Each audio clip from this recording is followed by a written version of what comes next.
السلام عليكم ورحمة الله تعالى وبركاته. مرحبا بالجميع وتحية إليكم من جديد. برنامج اليوم هو برنامج مهم موجه خاصة إلى الإخوة والأخوات الفائزين بالقرعة الأمريكية لسنة 2024، وأخص بالذكر الإخوة الذين هم توصلوا برسالة الموعد والمقابلة ولديهم تساؤل عن الإجراءات التي تأتي ما بعد التوصل برسالة الموعد والمقابلة. إذا هناك نقاط مهمة سوف نتطرق لها في البرنامج، ولا بأس إن استفدتم أن تقوموا بمشاركة البرنامج مع الأصدقاء والأحبة، هذا كله لكي تعم الفائدة. ولا تنسوا أن تشتركوا في القناة. إذا ما بعد التوصل برسالة الموعد والمقابلة هناك إجراءات مهمة لازم أن يشتغل عليها كل فائز وفائزة مقبلون على المقابلة لدى السفارة الأمريكية. إذا ما بعد التوصل برسالة الموعد والمقابلة بالنسبة لفائزو ديفي 24 ماذا يجب عليكم فعله؟ أولا العمل على ترجمة الوثائق المطلوبة منكم إلى الإنجليزية، ونؤكد على الوثائق المهمة فقط بدون أنه نخسر الأموال في وثائق أخرى هي أساسا غير مطلوبة منكم. ونؤكد هنا بالنسبة للوثائق التي ممكن ترجمتها كشهادة بكالوريا إذا لديكم شهادة بكالوريا، أو شهادة مهنية، شهادة ميلاد، عقد زواج مثلا، شهادة العزوبة إلى غير ذلك من الوثائق المهمة والتي يجب ترجمتها. إذا سبق أنني وضحت عبر القناة الوثائق التي تترجم بدون زيد أو نقص. ممكن أن تقوموا بالعودة إلى البرنامج عبر القناة لكي تكونوا على بينة من أمركم وتعرفوا الوثائق التي يجب ترجمتها بدون زيد أو نقص. أتمنى أن تكون هذه النقاط واضحة.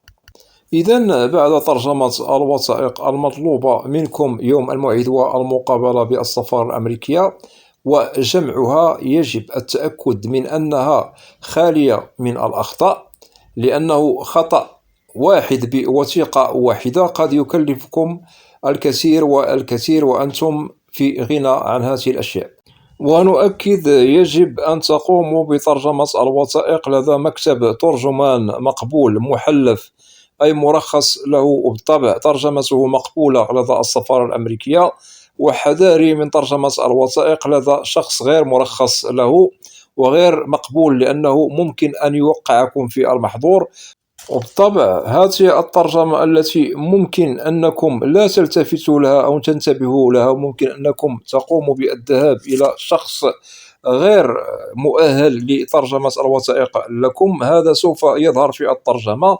وحذاري من هذا الأمر، وما عليكم إلا التأكد من الترجمان مقبول، أي مكتب متخصص في الترجمة، وبالطبع هو يعني مقبول لدى السفارة الأمريكية. أتمنى أن تكون كذلك هذه النقاط واضحة. إذا بعد تسوية الوثائق وترجمتها وتأكدنا من أن الأمور أنها بخير وسلام، ننتقل إلى الإجراء الثاني قبل الموعد والمقابلة بالسفارة الأمريكية، وهو أخذ موعد مع الطبيب المعتمد لدى السفارة الأمريكية. ونؤكد فقط على الطبيب الذي هو تابع للسفارة، ليس أيتها طبيب سوف يقبل منكم فحصه، بل الطبيب المعتمد لدى السفارة الأمريكية هو المقبول. بالطبع سوف تجد عنوانه في الموقع عبر الإنترنت، وهذا على حسب العنوان الموضوع من طرف وزارة الخارجية الأمريكية، والذي هو تابع للسفارة أو القنصلية الأمريكية بكل بلد باسمه في الموقع عبر الإنترنت. هناك سوف تجد عنوان عيادة الطبيب، اسمه بالكامل، رقم الثابت للعيادة، والرقم الخاص بالطبيب. إذن بعدما تتأكد من معلومات الطبيب ممكن الذهاب إلى عيادته مباشرة لأخذ الموعد معه، وممكن أخذ موعد مع الطبيب عن بعد، مثلا التواصل معه عبر الأرقام التي تتعلق برقم عيادة الطبيب أو الرقم الخاص بالطبيب، أي أنه الموعد تأخذوه عن بعد بدون الذهاب مباشرة إلى عيادة الطبيب، أي إلى عين المكان. والاختيار يظل لكم عن كيفية أخذ موعد مع الطبيب، سواء عن بعد أو عن قرب. وفي حالة أنه تواصلتم مع الطبيب المعتمد لدى السفارة الأمريكية ووجدتم بأنه لا يمكن أخذ الموعد قبل المقابلة بالسفارة الأمريكية بسبب من الأسباب، مثلا ضغط على عيادة الطبيب، لأن هناك أناس بالطبع سوف نجدهم قد لديهم كذلك مواعيد مع الطبيب المعتمد لدى السفارة الأمريكية، مما يستدعي من الطبيب ممكن أنه سوف يقول لكم أنه الموعد غير مخول لكم يعني قبل المقابلة. هنا ممكن أنه تأخذ موعدا بعد المقابلة بالسفارة الأمريكية، هذا ليس بالمشكل ولا يمنع ولا يشكل عليكم مشكل، أي أنه بعد المقابلة بالسفارة الأمريكية إن شاء الله ممكن أن تقوموا بالفحص الطبي وترسلوا الملف الطبي إلى السفارة الأمريكية، هذا لإتمام الإجراءات والتحصل على الفيزا، وهذا لن يشكل عليكم مشكلا بتاتا بتاتا. نؤكد في حالة وجدتم بأنه الموعد مع الطبيب هو مسموح لكم ومخول لكم بأخذه قبل المقابلة بالسفارة الأمريكية، فهذا جيد. ممكن أن تقوموا بالفحص الطبي وترفقوا معكم ملفكم الطبي يوم المقابلة بالسفارة الأمريكية. إذن هنا وضحنا لكم بأنه أخذ مع الطبيب سواء قبل أو بعد المقابلة بالسفارة الأمريكية لسبب من الأسباب لن يشكل عليكم مشكلا في كلتا الحالتان. وبالطبع السفارة الأمريكية تعرف بأنه عيادة الطبيب المعتمد لديها ممكن أنه لديه أو عليه ضغط من طرف أناس آخرين لديهم مواعيد بالطبع مع الطبيب ولديهم مقابلات لدى السفارة. أتمنى أن تكون هذه النقاط واضحة.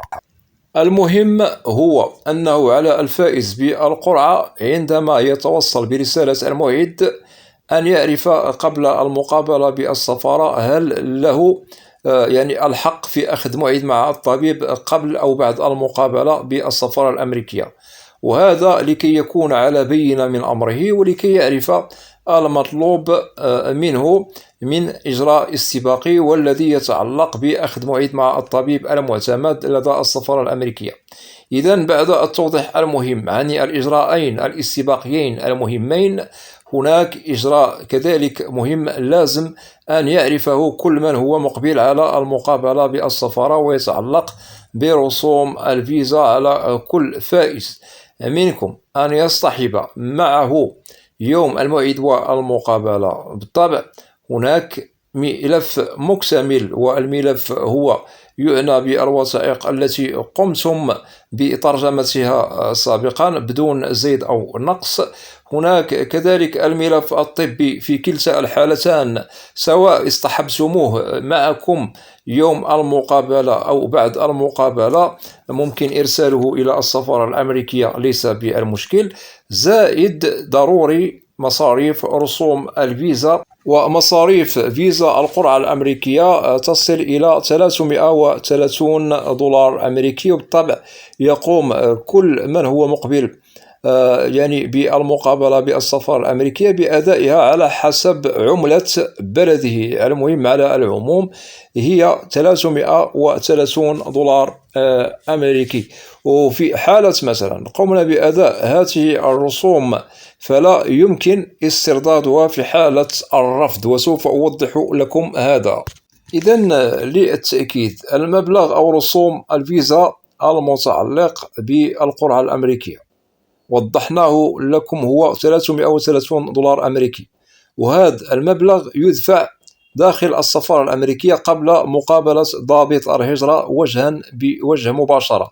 فإن مرت الأمور بخير وسلام وهذا جيد، وإن لم تمر الأمور بخير أي أن التأشيرة ترفض للمعني بملفه يوم الموعد والمقابلة، فلا يمكن لأي شخص سواء منفرد أي عازب أو معه أسرة متزوج لديه أبناء أو ليس لديه أبناء أن يقوم بطلب استرجاع رسوم الفيزا في حالة رفض التأشيرة له. لأنه هذا قانون معمول به من طرف وزارة الخارجية الأمريكية ويظل قانونا صارما، لازم أننا نستقبله باحترام. وكذلك لازم أن نضع في الحسبان بأنه رغم أنكم سوف تقدموا يعني التماس في حالة رفض الفيزا، فلا يمكن استرداد هذا المبلغ. وكل أنواع فيزا المقدمة لدى السفارة الأمريكية أو لدى دوائر الهجرة بالولايات المتحدة، هنا نؤكد على فيزا هجرة أو لغير الهجرة. وفي حالة أن هذا الشخص بالطبع دفع هذه الرسوم ولم تنجح مقابلته، أي أنه رفضت له التأشيرة، فلا يمكنه استرداد هذه الرسوم. أتمنى أن تكون كذلك هذه النقاط واضحة. ونؤكد هنا بالنسبة لرسوم التأشيرات تؤدى على كل فرد من الأسرة. في حالة أنك متزوج أنت والزوجة، هنا سوف تؤدي على نفسك 330 دولار، الزوجة كذلك 330 دولار أمريكي. وفي حالة مثلا وجدنا بأنه لديكم يعني أطفال أو أبناء، نفس الشيء، تدفع على كل فرد من الأبناء 330 دولار أمريكي. ولو أننا سوف نجد بأنه لديكم طفل صغير، كذلك نفس الشيء. الرسوم المؤداة على فيزا القرعة لا تفرق ما بين الكبير والصغير، أي الذي يدفع على الكبير كذلك يدفع على الصغير. والرسوم وضحناها لكم قدرها 330 دولار أمريكي. أتمنى أن تكون جميع النقاط التي وضحناها لكم ما بعد التوصل برسالة الموعد والمقابلة واضحة كإجراءات مهمة لازم الاشتغال عليها بنظام وضوابط لكي تمر أموركم مرور الكرام بدون مشكل. إن شاء الله سوف أقوم بتنزيل برنامج آخر أوضح لكم إجراءات أخرى تتبع ما بعد الحصول على فيزا القرعة الأمريكية. وأتمنى من الإخوة والأخوات الذين لا زالوا لم يشتركوا في القناة، أدعوكم للاشتراك في القناة وتفعيل زر الجرس ليصل إليكم كل جديد. ولا تنسوا أن تدعمونا دائما باللايك لكي نصل إلى أكبر نسبة من المشاهدة. وأتمنى لكم جميعكم التوفيق وأسألكم الدعاء، وإلى لقاء قريب بإذن الله، ورمضان مبارك عليكم جميعا، والسلام عليكم ورحمة الله تعالى وبركاته.